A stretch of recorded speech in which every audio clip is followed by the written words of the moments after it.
everyone. This video is showcasing a trading card deck showcaser. This is the first in my series of product preview videos. So I'm going to be releasing two new playlists on the 3D design section. One would be the product preview playlist, which is basically showcases like products that have an actual use of some sort. Even though this one might not be so practical, later models will be like more practical. And the model preview playlist is the other one. That is from 3D models which I create, which are not so practical, like let's say figurines. You can just like hold them and like just like leave them there, but like other than that they don't serve any practical use. Whereas with this, you can actually use it for something, like for example holding a deck of trading cards. Like I said, this model is for showcasing a trading card deck tin. It is a modified deck holder. As you can see, it has the Pokemon logo on it, this version of the model. And yeah, obviously the Pokemon tin looks a lot better than my own tin, but even my one has some advantages to it. For example, you don't need to actually open the box to access any card. It's very easy to access a card. And the entire card is visible in my one, whereas in the official one, most of the card is blocked from view. You can see half the card is blocked from view. You can just see the actual art, but not the actual like statistics of the card or whatever. And yes, mine is 3D printed, so yeah, that's it really. Devices like both of these tins are probably illegal to use in professional tournaments. I'm pretty sure you have to carry around a specific box so that you don't reveal any of your cards, because obviously you don't want to reveal your cards in a professional tournament. And yeah, it's pretty cool to show off your cards individually, and it's very easy to slot it into the front slot. In any card can be slotted into the front slot. But thing is with promo tins, like the official ones, like you can see in figure 1.1, if you put anything other than the card that the tin is showcasing, it'll look kind of weird. Like let's say you put a Metagross in a Ho-Oh tin, that'll look kind of weird. But not so if you put any card in my tin. But let's say you put a Metagross in here, like it's not a big deal so long as it's matching the brand. So this has three parts. One is the main card holder, the main frame. It acts as the main structural support. It holds the deck of cards in place, and the game's logo is engraved on the lower front face. Currently, I've only created a version for Pokemon, but I will later create other versions for different card game brands like Magic, The Gathering, Yu-Gi-Oh, etc.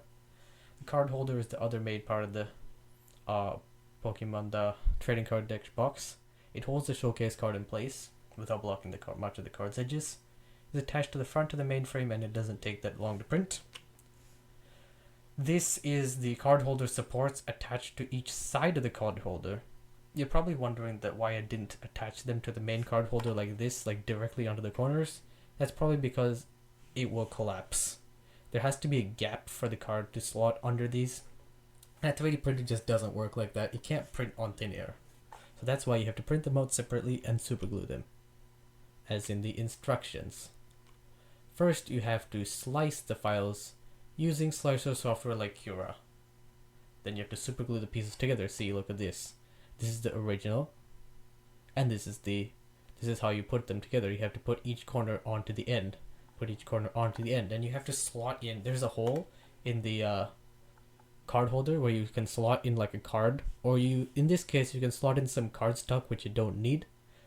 Press it to each corner, and then put some super glue on the straight edges, not the diagonal edge, the straight edge of each triangle part. Hold them to the slit and just like press them there one by one, and just wait for it to dry, and then glue it onto the main frame. Then glue the completed thing onto the main frame like this. There is a little indent here, so we can slit it on right there, and so that's how it would work. Make sure all the parts are dried before moving on to the next stage. Right. Print time. It doesn't take that long to print. The main frame takes about 4 hours to print. The card holder and all the supports take about 2 hours, a little bit less than that. Total would take just under 6 hours, maybe 5 hours, 50 or 40 minutes. All right, but it depends on what individual models, because like there are logos on the front. See, like this one has the Pokemon logo, and some would have like the Yu-Gi-Oh logo or whatever. So the more indent means less printing time. So yes.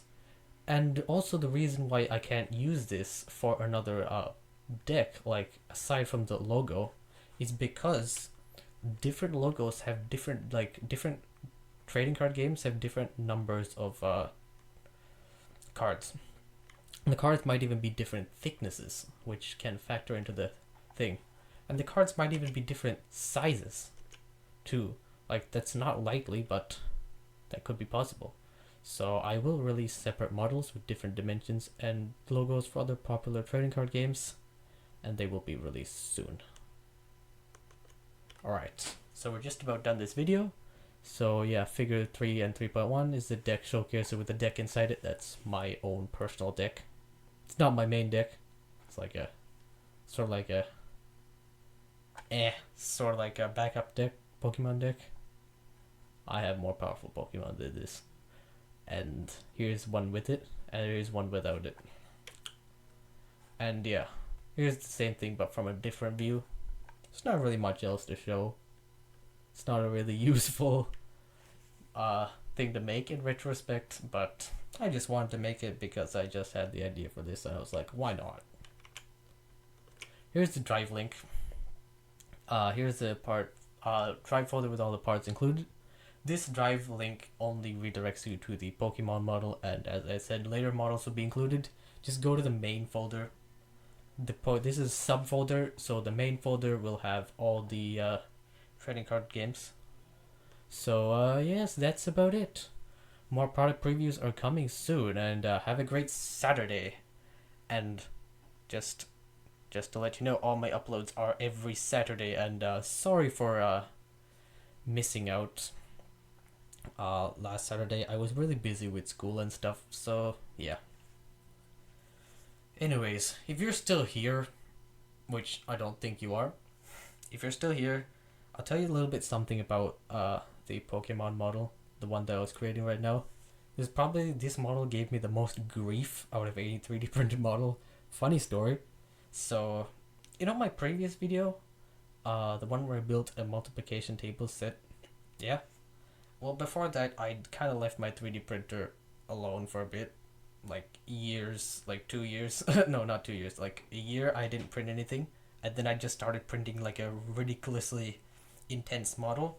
So obviously that's gonna mess a bit with your 3D printer. So the reason why I stopped printing for a year was because there was this weird issue where all the models would have holes in them, little tiny holes in them all over the place, and the model's structural stability, the model would just disintegrate in my hand. I didn't know what the problem was. Eventually we managed to fix it. It was like a software error, like some kind of glitch in my Slicer software, and I had to update it multiple times for that glitch to go away. And once that was fixed, the problems weren't over, because my 3D printer was getting kind of old, so I had to do some maintenance. You see, when I printed the Pokemon box, the nozzle was clogged. It just got clogged, and we had to like utterly do a huge maintenance run for the 3D printer. So that's it, really. And when I printed it first, I printed the mainframe. It was perfect, except the dimensions were all wrong. It was too thin. It was too like narrow to hold any cards. The next time I fixed the dimensions, and then I went to go print it again. And then the nozzle clogged halfway in the middle of the print, so then it started printing on thin air.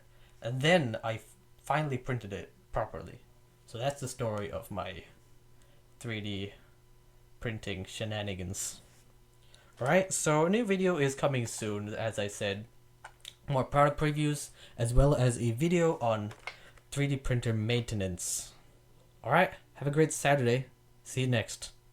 Anyways, if you're still here, I'm going to just briefly explain why this model was like really annoying. because like there was so many things going wrong with this model, and it goes back to way before I even came up with the idea for this model. It started about a year ago, when for no explainable reason my models started having holes in them, porous, and like just got all messed up. This is one of my porous models, and this is how the model actually looked like after fixing it and before fixing it. So yeah, before this error happened. So yeah, I got so annoyed with my 3D printing, so I stopped 3D printing for about a year. That's why there's a huge gap in my 3D printing videos. Like my last 3D printing video before the multiplication tables box was way back in 2020. So yes, that's why. Um, yes, I eventually fixed it a month ago by updating Cura repeatedly. So one of my versions got lucky, and I ended up printing out the entirety of the multiplication tables box. That was my last 3D printing video. I had perfect prints, but this time they had totally wrong dimensions, and that was entirely my fault and not the 3D printer's fault. Uh, the card holder was not wide enough to hold an entire Pokemon deck or any similar sized trading card deck. So I had to go back to the software and update the dimensions, which didn't take a while. That's happened to me before. So yeah, once I fixed up the dimensions, even worse problem happened. My 3D printer's nozzle did declog midway through the print. My guess what happened is this. It's a combination of several factors. First of all, I hadn't used my 3D printer for a year, and then I just did this really intense print, so maybe that just screwed around with my 3D printer. Second of all, I hadn't done a proper maintenance run on it for a long time since I got the 3D printer back in 2020, so maybe that's why I needed to do some maintenance. And also because this wood filament, heats up much faster than normal filament, so maybe it's because of the the temperature properties of this filament. The melting point of the filament is a little bit lower than most typical filament. Not much lower, but a bit lower to the point where it heats and cools a lot faster. So yeah, maybe just solidified within the nozzle. Yeah, so I had to do an emergency run on the 3D printer with my entire family. That's how bad it was. And like it just got totally stuck, and I had to feed in entire different rolls of filament.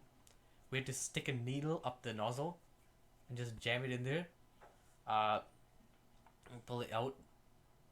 And eventually, after like about 30 minutes of that, we got the clog out. It just exploded out of the printer, and yeah, we have to be thankful that it didn't burn anyone. Though we came close. So yeah, after that it was fixed, and I printed out my normal models. So yes, that's about it. Thank you for watching this video.